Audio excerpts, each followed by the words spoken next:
আওয়ামী লীগ ক্ষমতা থেকে বিদায় নিলে তাদের রাজনৈতিক প্রতিপক্ষের হাতে 2 দিনের ভিতরে ক্ষমতা থেকে পালানোর বা বিদায় নেওয়ার 2 দিনের ভিতরে তাদের 5 লক্ষ নেতাকর্মীকে খুন করা হবে। তাদের 5 লক্ষ নেতাকর্মী খুন হয়েছে 550 5 জন। কেন হয় না? এই কারণে তাদের হাত মানুষের রক্তে লাল থাকতে পারে, তাদের চোখ খুনের নেশায় সব সময় মাতাল হতে পারে, কিন্তু বাংলাদেশের জনগণ তাদের মতো নয়।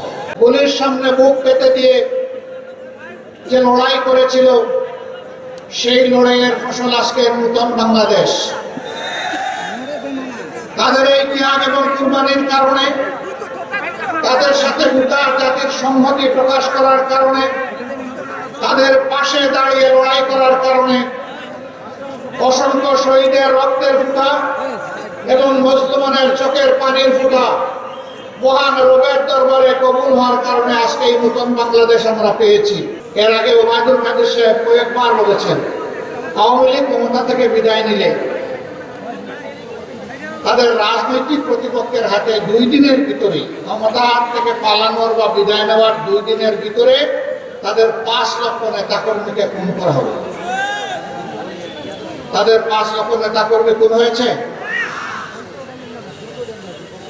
550 5 জন।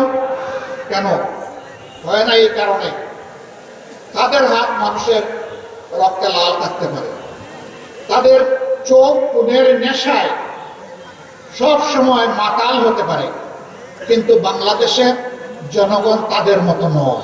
এদেশের জনগণ তাদের দেশকে ভালোবাসে, তাদের মাটিকে ভালোবাসে, এই জন্য দায়িত্বশীলতার পরিচয় দিয়েছে।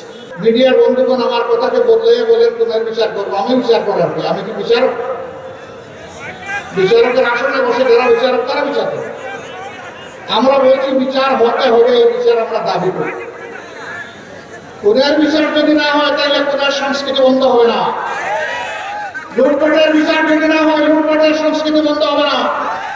চাঁদাবাজের বিচার যদি না হয় চাঁদাবাজি বন্ধ হবে না। ঘুষখোরের বিচার যদি না হয় ঘুষখোরি বন্ধ হবে না। সুতরাং সকল অন্যায়ের বিচার হতে হবে, এই বিচার আমরা দাবি করি। কিন্তু তাই বলে আইন কেউ হাতে তুলে নেবে, এটাও আমরা পছন্দ করি না। আইন আইনের গতিতে চলবে। বিচার করতে গিয়ে কোনো অবিচার হোক, ওটাও আমরা চাই না। আমরা চাই ন্যায় বিচারের মাধ্যমে যার যেটা পাওনা সেই জন্য সেটা পেয়ে যায়।